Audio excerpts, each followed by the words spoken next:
So SCN's been around in the US since the 1950s, and we've known about it for a while. And basically, in the early 90s started coming up with using genetic resistance. And basically we've utilized one source of resistance, this line called PI 88788. PI stands for plant introduction. And that's where we get the genes for resistance from. And we've been using this successfully for the past 20, 30 years. But we've been using basically that same source of resistance every year. So if you look through seed catalogs, 90+% of the commercial varieties derive their resistance from PI 88788. And so you can imagine you keep using the same source of resistance year after year after year, and the nematode doesn't stand still. And so it's starting to basically figure out ways to overcome that resistance. The vast majority of farmers are planting soybeans with that genetic background, PI 88788, and not knowing about it and not seeing it. But if all of a sudden magically 88788 went away, they would certainly see the value then because their yields would go down. It's definitely number one throughout the Midwest. Every county in Illinois has SCN. Every county in Iowa has SCN. So it's prevalent throughout the soybean growing region of the U.S. I mean, in theory, you could have total yield loss. Now, what we typically see is going to be less than that. You're talking anywhere from 5-10%. But you could get, 25% yield loss. The difficult thing about it is that the above ground symptoms are so nondescript. Actually, my predecessor at the University of Illinois did a study where they showed that you could get up to 25-30% yield loss and not be able to know that any SCN was there. The above ground symptoms are just so nondescript. It's just basically the nematodes are below ground and they're taking away nutrients from the plant. Those yield losses are associated with all of the things that we're currently doing today. I mean, most people consider SCN in their IPM program, so they're already choosing PI 8878, or people might even be choosing Peking. People are rotating crops, in order to try to drive those things lower, and some people are using nematicides as well. But we are still seeing that, and it's still labeled the number one pest. So I think the complexity of the pest and the situation requires a complex response from the farmers. When we are tackling SCN within soybean, we have a lot of different options. And the lucky part is most of them are easy. Picking a different variety can be relatively easy. And seed treatment itself is usually relatively easy for the farmer. It's something that they order, it's applied for them. And products like Aveo make it even easier because it's a super low use rate, so it will not affect the slurry rates, how things are being treated. No one has to slow down. And the safety profile is much favorable to some of the older chemistries that we used to utilize to manage SCN.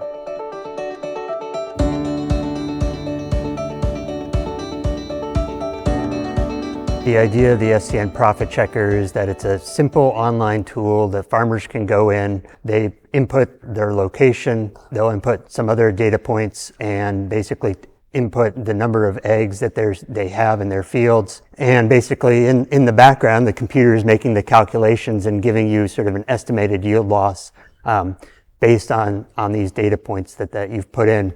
And in the background, again, we're basing all of this on sort of what we know about SCN biology, what we know about sort of in certain areas, the ability of that nematode to overcome PI 88788. So yeah, it's a really handy tool. It's very convenient. I think it helps the individual farmer figure out sort of management decisions, but it also is a nice tool for sort of getting out awareness. Very hard to assign value to some of of what we're doing to control soybean cyst nematode because you don't see it. So unless you're measuring your egg counts and you're on top of that and you do it at the beginning and the end of the year, you might not know what effect you're having on that field. So being able to let people know, like, hey, you might be missing out on 8 bushels over here. You might be missing out on 3 here or 12 here. That's going to help us align our customers with the right strategies to really tackle this complex problem. As I mentioned before, you can't just look at the above ground plant and know what problem you have, what level of SCN you have. And so doing sampling becomes really important. In Illinois Soybean Association sponsoring free SCN testing for Illinois growers. a lot of the states throughout the Midwest, through their local checkoff boards, have similar programs. And so I think farmers should be encouraged to do regular testing to see sort of what levels they're at and how to manage. Yeah, and I get that question a lot, or I'll get, well, we tested, and okay, when was that? Well, okay, who was president back then? And I think Bush was in there. Okay, so then I said, well, okay, that's fine, and that data is valid for then, but things change, and the nematodes are doing things, and again, the message is that these are sort of insidious foes. You're not seeing them. They're not above ground. It's not like weeds where you can just drive by and say, okay, I got a lot of weeds in my field. You really have to do the testing in order to know. From a researcher perspective, I would love to see data every year. I think that becomes impractical for most farmers, and they're busy. If you can set it to a schedule where you're doing it with other sort of fertility tests and just make that part of your regular schedule, anything that's going to sort of help you remember to incorporate this as part of your regular practice.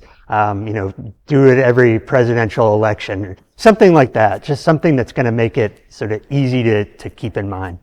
Once you have SCN, you always have SCN. So they don't go away. It's really impossible to eliminate the population.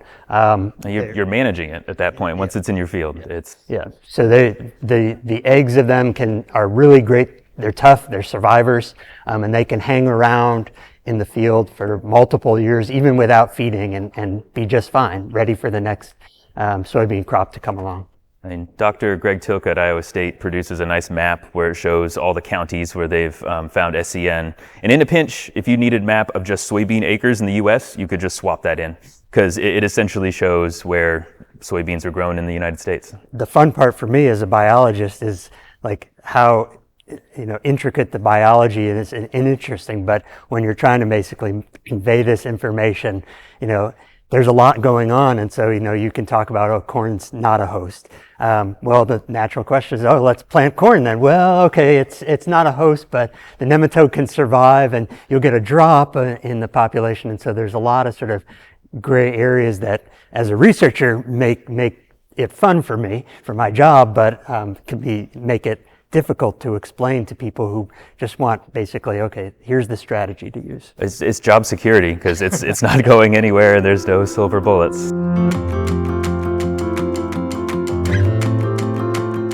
Valent has a biological nematicide called Aveo-EZ nematicide. It is a strain of Bacillus amyloliquefaciens that is specific to our product. And with that, we do see that it has a couple properties that help with nematodes. It colonizes the root relatively quickly, so it's able to grow with the plant.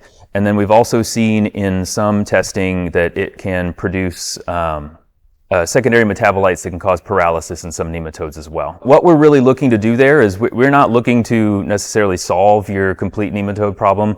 We are looking to allow your plants to thrive. Even if you do have too many nematodes in your field, we're looking to try to reduce that reproduction over the year, so that hopefully going into the next year, we talk about if you start low, hopefully they won't grow as much. The product is relatively easy to use. It's got a use rate of 0.1 fluid ounces per unit, which sounds like very little, but that delivers 2 million CFUs per seed. So there is a lot of the CFUs that are going on to each seed. At Valent, we continue, Aveo is a relatively mature product in the marketplace. It's been out for a couple years.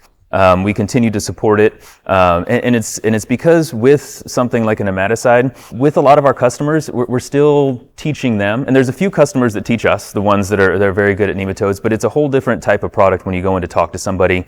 You kind of want to feel out where they are with nematodes. Some of the tools that are provided from the SCN Coalition are great. Some of the videos that you have are excellent for training our sales force or recommending them to customers to check out prior to this conversation. conversation, because it'll help give us a solid ground to stand on as we come in and try to have that discussion about nematodes. And that's what it truly is when you're trying to offer a solution. It's a discussion. What are you doing? Where are you going? How are your populations? It's much different than saying, oh, you have that weed, let's kill that weed, or I understand this disease over here, let's apply something for that disease. It's much more nebulous and requires more thought than those discussions.